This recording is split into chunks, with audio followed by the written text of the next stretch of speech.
Satya 360 Praveen channel में आपका स्वागत है। आज आप सुनेंगे भैया दूज लोक कथा। एक बुढ़िया माई थी, उसके 7 बेटे और एक बेटी थी। बेटी की शादी हो चुकी थी। जब भी उसके बेटे की शादी होती, फेरों के समय एक नाग आता और उसके बेटे को डस लेता था। बेटे की वही मृत्यु हो जाती और बहू विधवा। इस तरह उसके 6 बेटे मर गए। 7वें की शादी होनी बाकी थी। इस तरह अपने बेटों के मर जाने के दुख से बूढ़ी माई रो रो के अंधी हो गई थी। भाई दूज आने को हुई तो भाई ने कहा कि मैं बहन से तिलक कराने जाऊंगा। मां ने कहा ठीक है। उधर जब बहन को पता चला कि उसका भाई आ रहा है तो वो खुशी से पागल होकर पड़ोसन के गई और पूछने लगी कि जब बहुत प्यारा भाई घर आए तो क्या बनाना चलिए।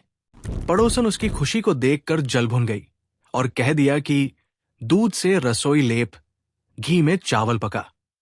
बहन ने ऐसा ही किया। उधर भाई जब बहन के घर जा रहा था तो उसे रास्ते में सांप मिला। सांप उसे डसने को हुआ। भाई बोला, तुम मुझे क्यों डस रहे हो? सांप बोला, मैं तुम्हारा काल हूं और मुझे तुमको डसना है। भाई बोला, मेरी बहन मेरा इंतजार कर रही है। मैं जब तिलक करा के वापस लौटूंगा तब तुम मुझे डस लेना। सांप ने कहा, भला आज तक कोई अपनी मौत के लिए लौट के आया है जो तुम आओगे? भाई ने कहा, अगर तुझे यकीन नहीं है तो तू मेरे झोले में बैठ जा। जब मैं अपनी बहन के तिलक कर लूं तब तू मुझे डस लेना। सांप ने ऐसा ही किया। भाई बहन के घर पहुंच गया। दोनों बड़े खुश हुए। भाई बोला, बहन जल्दी से खाना दे, बड़ी भूख लगी है। बहन क्या करे? न तो दूध की रसोई सूखे, नहीं घी में चावल पके। भाई ने पूछा, बहन इतनी देर क्यों लग रही है? तू क्या पका रही है? तब बहन ने बताया कि ऐसे ऐसे किया है। भाई बोला, पगली, कहीं घी में भी चावल पके हैं या दूध से कोई रसोई लीपे है? गोबर से रसोई लीप, दूध में चावल पका। बहन ने ऐसा ही किया। खाना खा के भाई को बहुत जोर नींद आने लगी। इतने में बहन के बच्चे आ गए। बोले, मामा हमारे लिए क्या लाए हो? भाई बोला, मैं तो कुछ नहीं लाया। बच्चों ने वो झोला ले लिया जिसमें सांप था। जैसे ही उसे खोला उसमें से हीरे का हार निकला। बहन ने कहा, भैया तूने बताया नहीं कि तू मेरे लिए इतना सुंदर हार लाए हो। भाई बोला, बहना तुझे पसंद है तो तू ले ले, मुझे हार का क्या करना। अगले दिन भाई बोला, अब मुझे जाना है, मेरे लिए खाना रख दे। बहन ने उसके लिए लड्डू बना के एक डब्बे में रख के दे दिए। भाई कुछ दूर जाकर थक कर एक पेड़ के नीचे सो गया। उधर बहन के जब बच्चों को जब भूख लगी तो मां से कहा कि खाना दे दो। मां ने कहा, खाना अभी बनने में देर है। तो बच्चे बोले कि मामा को जो रखा है वही दे दो। तो वो बोली कि लड्डू बनाने के लिए बाजरा पीसा था, वही बचा पड़ा है चक्की में, जाकर खा लो। बच्चों ने देखा कि चक्की में तो सांप की हड्डियां पड़ी है। यही बात मां को आकर बताई तो वो बावड़ी सी होकर भाई के पीछे भागी। रास्ते भर लोगों से पूछती कि किसी ने मेरा गैल बाटोई देखा, किसी ने मेरा बावड़ा सा भाई देखा। तब एक ने बताया कि कोई लेटा तो है पेड़ के नीचे, देख ले वही तो नहीं।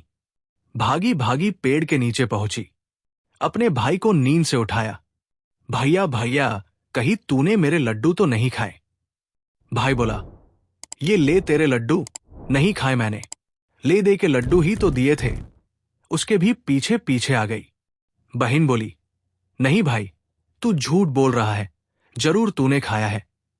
अब तो मैं तेरे साथ चलूंगी। भाई बोला, तू न मान रही है तो चल फिर। चलते चलते बहन को प्यास लगती है। वो भाई को कहती है कि मुझे पानी पीना है। भाई बोला, अब मैं यहां तेरे लिए पानी कहां से लाऊं? देख, दूर कहीं चील उड़ रही हैं, चली जा वहां, शायद तुझे पानी मिल जाए। तब बहन वहां गई और पानी पीकर जब लौट रही थी तो रास्ते में देखती है कि एक जगह जमीन में 6 शिलाएं गढ़ी हैं और एक बिना गढ़े रखी हुई थी। उसने एक बुढ़िया से पूछा कि ये शिलाएं कैसी है। उस बुढ़िया ने बताया कि एक बुढ़िया है, उसके 7 बेटे थे।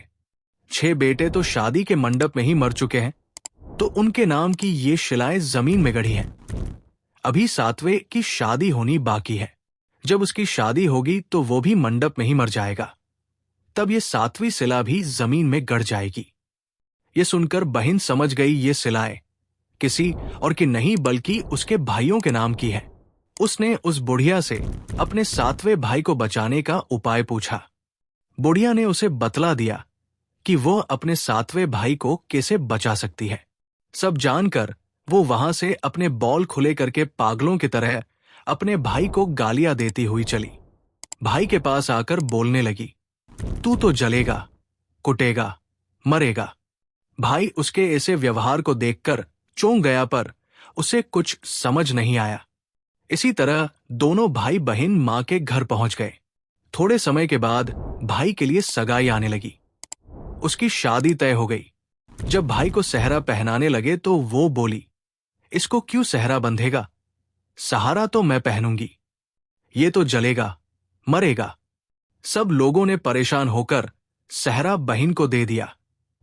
बहन ने देखा उसमें कलंगी की जगह सांप का बच्चा था। बहन ने उसे निकाल के फेंक दिया। अब जब भाई घोड़ी चढ़ने लगा तो बहन फिर बोली, ये घोड़ी पर क्यों चढ़ेगा?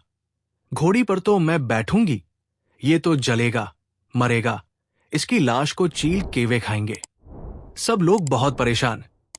सब ने उसे घोड़ी पर भी चढ़ने दिया।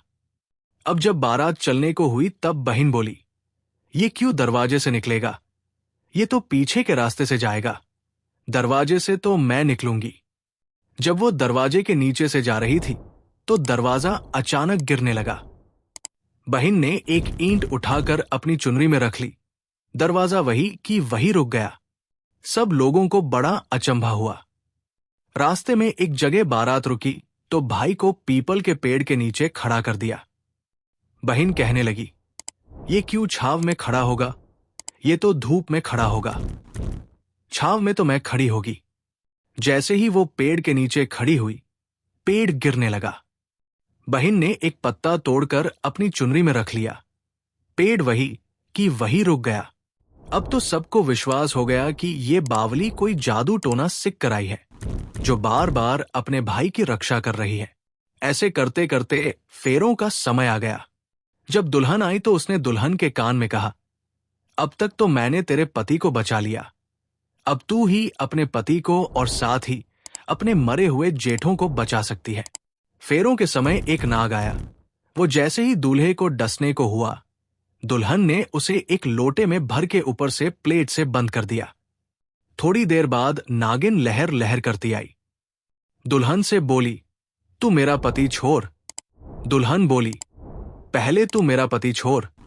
नागिन ने कहा, ठीक है, मैंने तेरा पति छोड़ा। दुल्हन, ऐसे नहीं, पहले 3 बार बोल। नागिन ने 3 बार बोला। फिर बोली कि अब मेरे पति को छोड़। दुल्हन बोली, एक मेरे पति से क्या होगा? हंसने बोलने के लिए जेठ भी तो होना चाहिए। एक जेठ भी छोड़। नागिन ने जेठ के भी प्राण दे। फिर दुल्हन ने कहा, एक जेठ से लड़ाई हो गई तो एक और जेठ। वो विदेश चला गया तो तीसरा जेठ भी छोड़। इस तरह एक एक करके दुल्हन ने अपने 6 जेठ जीवित करा लिए। उधर रो रो के बुढ़िया का बुरा हाल था कि अब तो मेरा 7वां बेटा भी बाकी बेटों की तरह मर जाएगा। गांव वालों ने उसे बताया कि उसके 7 बेटा और बहुएं आ रही है। तो बुढ़िया बोली, अगर ये बात सच हो तो मेरी आंखों की रोशनी वापस आ जाए और मेरे सीने से दूध की धार बहने लगे। ऐसा ही हुआ। अपने सारे बहू बेटों को देखकर वो बहुत खुश हुई। बोली, ये सब तो मेरी बावली का किया है। कहाँ है मेरी बेटी? सब बहन को ढूंढने लगे। देखा तो वो भूसे की कोठरी में सो रही थी। जब उसे पता चला कि उसका भाई सही सलामत है तो वो अपने घर को चली। उसके पीछे पीछे सारी लक्ष्मी भी जाने लगी। बुढ़िया ने कहा, बेटी, पीछे मुड़ के देख। तू सारी लक्ष्मी ले जाएगी तो तेरे भाई भाभी क्या खाएंगे? तब बहन ने पीछे मुड़ के देखा और कहा, जो मां ने अपने हाथों से दिया वो मेरे साथ चल, बाद बाकी का भाई भाभी के पास रहे। इस तरह एक बहन ने अपने भाई की रक्षा की। बोलो यमुना माई की जय, यमराज महाराज की जय। जय श्री राधे।